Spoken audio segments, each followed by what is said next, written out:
obično klasični svakidašnji mrgut, ko samo puši gudru i ne pomaže mu ništa. Ja sam obično klasični svakidašnji mrgut, ko samo puši gudru i ne pomaže mu ništa. Toliko stvari mrzim, ne vredi mi ni spisak. Otvaram oči jer mi fon svira, naivno se javim da vidim kome cima. Reklama za govno šo ne bi uzo nikad, pa ih teram sve u 300 materijalnih pizda.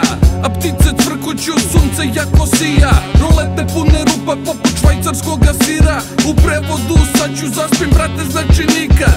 Idem na terasu da kraj zbuksne cimam, tad izda me upaljač jer nema više plina. Iznerviran ga bacim sa terase, slučajno pogodim dete, eno sada plače.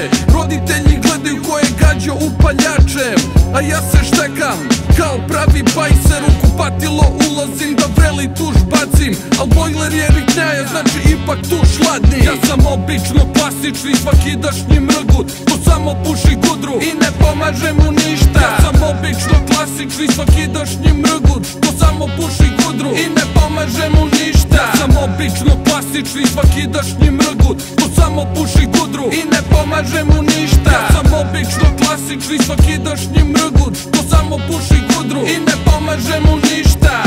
Jebeš refren, daj da nastavimo priču. Krenem na šemu pa se zaglavim u liftu.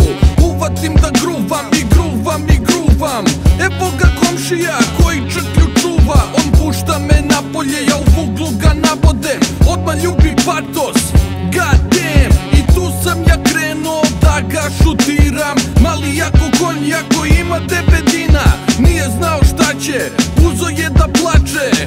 Kme, marš bre. Roditeljima ispred zgrade sam morao da kažem da je on taj što baca upaljače sa terase i da to dobro zna se. Al jebe što sranje, moram palim dalje. Na šemu stižem s 5 minuta kašnjenja, pa sam propustio scenu hapšenja. Ja sam obično klasični svakidašnji mrgut, ko samo puši gudru i ne pomaže mu ništa. Ja sam obično klasični svakidašnji mrgut, ko samo puši gudru i ne pomaže mu ništa. Ja sam obično klasični svakidašnji mrgut, ko samo puši gudru i ne pomaže mu ništa. Ja sam obično klasični svakidašnji mrgut, ko samo puši gudru i ne pomaže mu ništa.